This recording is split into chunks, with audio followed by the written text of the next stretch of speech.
Hello guys, this video is overdue as well, but welcome to the Japanese Grand Prix recap and a mini Chinese Grand Prix preview. There's really not a lot to it. I'm coming into this knowing this video is going to be short, but Japan wasn't crazy eventful, but it wasn't not eventful. I guess it was a bit like Australia. I feel like it was a bit more eventful than Australia. No, it wasn't more eventful than Australia. Australia, we saw reigning world champion DNF. So, no, it was not more eventful than Australia, but it was a little bit less eventful. I guess the only good place to start these is on Friday. Free practice 1. We saw Verstappen top it ahead of Perez and Sainz. Foreshadowing? I don't know, maybe. If you've seen this race, you'll know. If you haven't, I don't know. Sargent crashed. Red flag. Majority of that session was a red flag. There was a lot of, I don't know if conversation's the word, controversy maybe? There's a lot of controversy around Japan for Williams as a whole, let alone this crash. So if you don't know, when Sargent had to give up his car to to Alex in Australia, they repaired Alex's chassis and his car to bring to Japan. All well and good, except they gave Logan the repaired car. And Alex got to keep the perfectly fine car, right? And that was an issue in itself for a lot of people. And like, understandably, because now poor Logan doesn't even get his bloody car back. You know what I mean? And then pretty much he crashed in free practice 1. So everyone was like, well, maybe it was a good thing he didn't get his car back, because that was a pretty heavy crash. He hit that wall pretty hard. So obviously another car potentially completely ruined. Thank God, I'm just going to put it out there, they repaired the car. It was fine. But also in free practice 1, we saw, I'm not going to try to say his first name because I feel like I'll butcher it because I always get tongue twisted and say it wrong, but we saw Iwasa driving Ricciardo's car. Iwasa or Iwasa? I'm not really sure with the correct pronunciation, but I hear Iwasa a lot, so I'm going to go with Iwasa. But he drove Ricciardo's car for free practice, which was really lovely because that means we had 2 Japanese drivers on the grid for free practice 1 in Japan. I really enjoyed that, at least. Now, free practice 2, boring. It was rainy, so not many people ran, to be honest. I don't even think every car ran once, and people really didn't start going out until at least half an hour into the session. There was a few people that, you know, would go out, test the track and come straight back in. But it really wasn't until the last little bit that we saw cars properly running. We saw Piastri top that session, but was it really, did it have a point? No. It was a useless session at that point, to be honest, because nothing happened. Free practice 3, we saw Magnussen and Ricciardo run off in separate incidents. They just spun off, they got back on. That was all well and good. We did see Leclerc really annoyed over the radio, and this was an interesting point, I guess, because he was sat in the garage for a really long time and he didn't even know why. So he was really, really angry over the radio, going off about, why have we just sat me in the garage, basically. So that was interesting. Anyone who knows me, I love a good Leclerc G-up over the radio. I think it's always interesting because for the most part, he's pretty just like a go with the flow guy. Like, how many times has he just like let Sainz pass him and win, or like defended Sainz to let him win, you know what I mean? Yeah, I don't know. I guess it's an interesting point all over F1 Twitter right now as well, is Fred Vasseur supposedly saying that Carlos doesn't have an ungifted win. That's another debate for another time. I don't think I should get into it because I think I have a very controversial opinion. And I think a lot of people wouldn't agree. You know what? Who cares? We're honest on this podcast. I personally think that is true. I don't think Sainz has an ungifted win. And I guess everyone's main defense about why his wins were not gifted is that he always qualified higher than Leclerc in the races he won. All well and good, but in all of those races, Leclerc either wasn't allowed to pass, or he had to just defend him, or all those sort of things. Do you know what I mean? So I think at the end of the day, Leclerc could have won, but he followed team orders not to win. To me, that's a gifted win. All three of them. But that's my opinion. Everyone's entitled to their own. But I think Sainz does not have an ungifted win. Not to say he didn't deserve them, but yep. Anyway, on to Saturday qualifying. This was interesting. It was interesting. So we saw Russell absolutely barge his way into the line to exit the pit lane. He really just swerved hard into poor Piastri, and after qualifying it was properly investigated and he was given I think it was a €5,000 penalty, like a fine. Yeah, look, was that a good outcome? Meh. You know, as you'll see, you know, it didn't really affect anybody at the end of the day. It was technically an unsafe release, but you know, so at least he got some sort of penalty, but yeah. Anyway, that was a pretty, once again, uninteresting qualifying session. Q1 we saw from P16 to P20, we saw Stroll, Gasly, Magnussen, Sargent and Zhou. Kind of expected. Stroll maybe a little bit unexpected, but overall pretty expected bottom five. And then I guess that sends us on to Q2. We saw Nico Hülkenberg have a lap time deleted.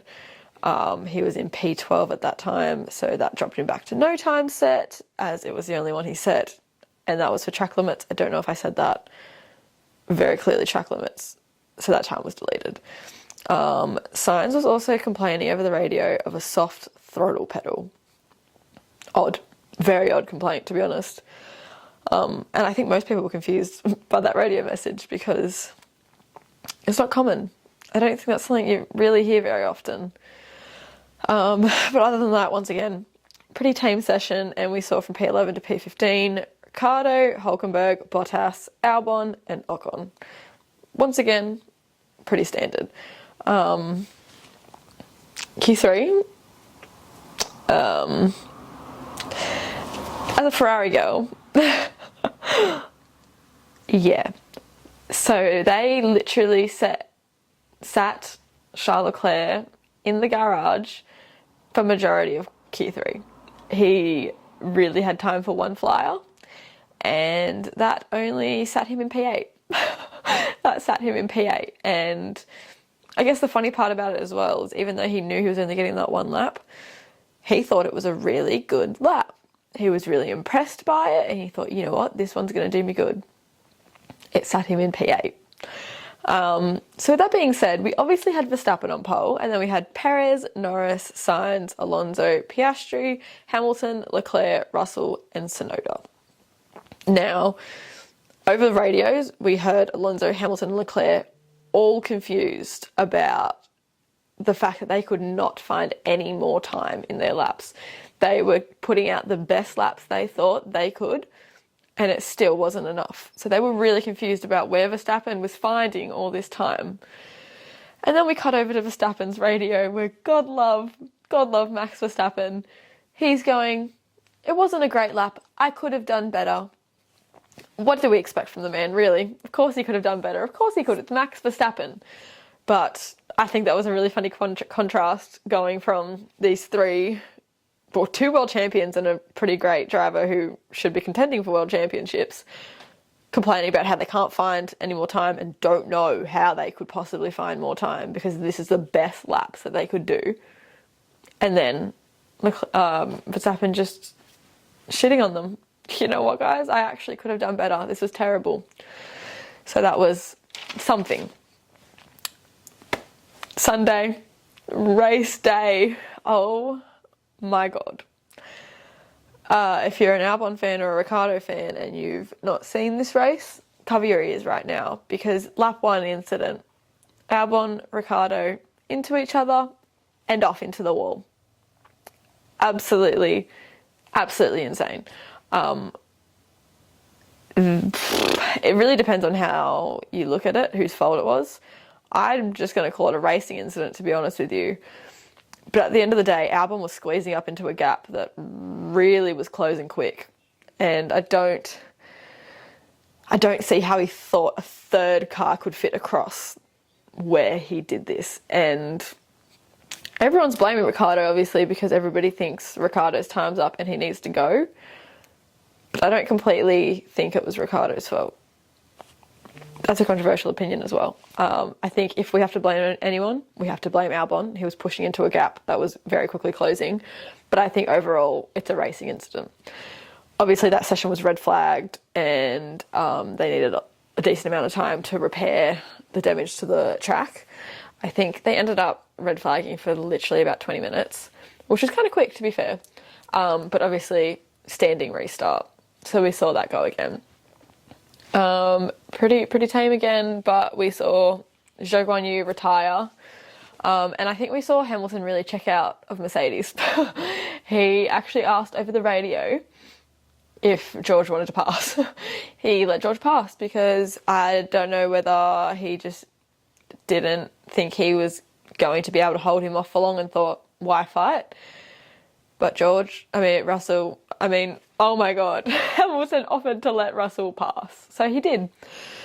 And then towards the end of the race, Sainz and Leclerc were allowed to fight for P3. They were allowed to fight for P3. And Sainz got it. He got it. Keeping in mind, Charles Leclerc's tyres somehow just did not degrade. Like, new tyre whisperer, because I don't know how. I think he literally had the minimal amount of pit stops. Like, I think he had one, and it blows my mind. I didn't write proper notes for this again, so if I'm lying to you about how many pit stops he has, my bad. But at the end of the day, Charles Leclerc got driver of the day because he pushed on from P8 all the way up to P4. I think he deserved that P3. Nobody else agrees with me, but I think he deserved that P3.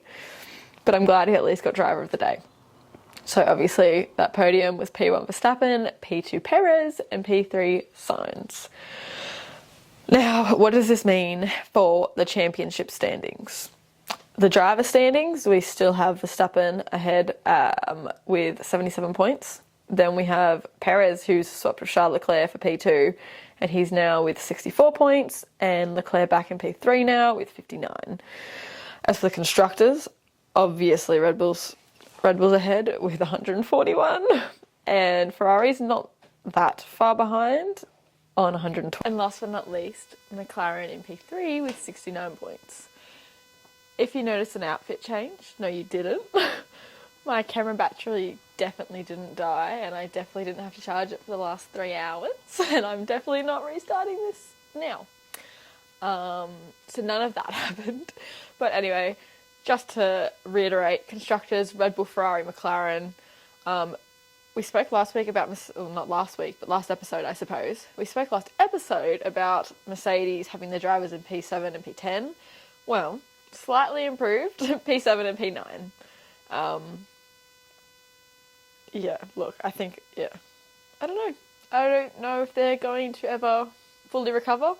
Let's be honest, they're not going to be world champions. We know that. Can they maybe sneak to P2, P3? I don't know. They're currently in P4 just ahead of Aston Martin. But I guess we'll see. It's only like the 5th race China is, I think. We're only going into the 5th race. But with that being said, China. The last time we raced here was 2019. So if you were new to the sport, you may not have even known that China was a track we raced at. But we raced at Shanghai. I'm so sorry. Track name? Gone from my brain. Couldn't tell you. But this year it's a sprint weekend. Slightly concerning because this obviously means that we only have one free practice session on a sprint weekend. Now, at a track we haven't raced at in, 5 years? 2019? That's like 5 years ago. That's a long time to not race somewhere and then only go in with one practice session. I don't know, I think that could be asking for some trouble. These drivers are great, they adapt, they're fantastic, but I guess we will see. That'll be an interesting point to keep an eye on. But with that being said, F1 has changed the structure of the sprint weekend for this weekend. So rather than having Friday being free practice and race quali, and then Saturday sprint quali into the sprint race, we've got Friday with free practice and sprint quali, and then Saturday with race quali into the sprint race. I feel like that makes a little bit more sense. But I don't know, I guess we'll see. We'll see how that plays out. That makes a bit more sense in my head, because why would you have qualifying and the race on the same day? But there's no reason not to, but in my mind it just doesn't make sense. So I guess we'll see. And I guess that's all I really have to say about China right now, to be honest, because I don't really know what to expect. Like I said, it's been 5 years. So I don't know. But with that being said, I guess the final part of this very short episode will be my podium predictions. I'm still doing my realistic and slightly non-realistic predictions, but I've tried to make my non-realistic predictions slightly realistic. When I tell you this prediction, you'll understand why I say slightly, very heavy on the slightly.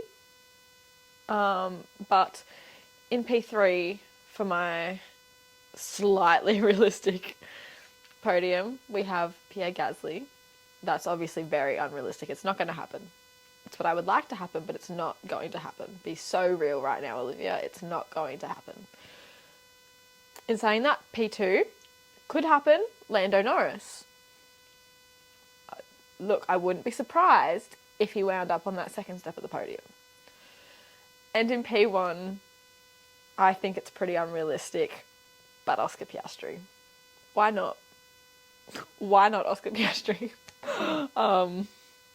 I just the first names that popped into my head, I wrote down, to be so honest with you. That's how I did this. And apparently my brain thinks we're going to get a China McLaren 1-2.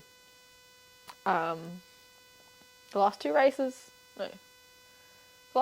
have been 1-2s for a team, so we'll see, I suppose. And then my realistic-ish podium, again, I think it'll actually be P3 Leclerc, P2 Sainz, and P1 Verstappen. I think Leclerc could very easily be swapped with Perez, but for the sake of my Ferrari heart, we're going to say Leclerc's going to be on that third step of the podium. So I suppose we will see what happened. But I would also like to go back to my Japan predictions. I don't actually really remember what I said. I didn't write them down. Give me 2 seconds and I'm going to look into what my predictions were and come back and see how accurate they were. Okay, so actually, wow. So my dream prediction was obviously, it was always going to be very wrong. I had P1 Leclerc, P2 Gasly, P3 Ricciardo. Who's going to tell the Liv that filmed that podcast that Ricciardo crashed out on the first lap and Leclerc very narrowly missed P3? And don't even mention Gasly to her. But who's going to tell her? Because, wow. And then my realistic podium prediction was actually 66.6% correct. P1 Verstappen, that happened. P2 Norris, it was Perez. And P3 Sainz, it was Sainz. So actually, I'm pretty impressed with those predictions.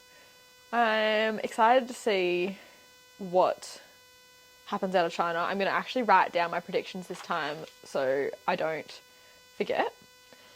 Oh no, I've already written them down. Go Liv. This Liv's great. And I guess we will chat after Chinese Grand Prix and see what happens. So I guess on that note, thank you for listening to this very short episode, and I will see you after the Chinese Grand Prix. Bye bye.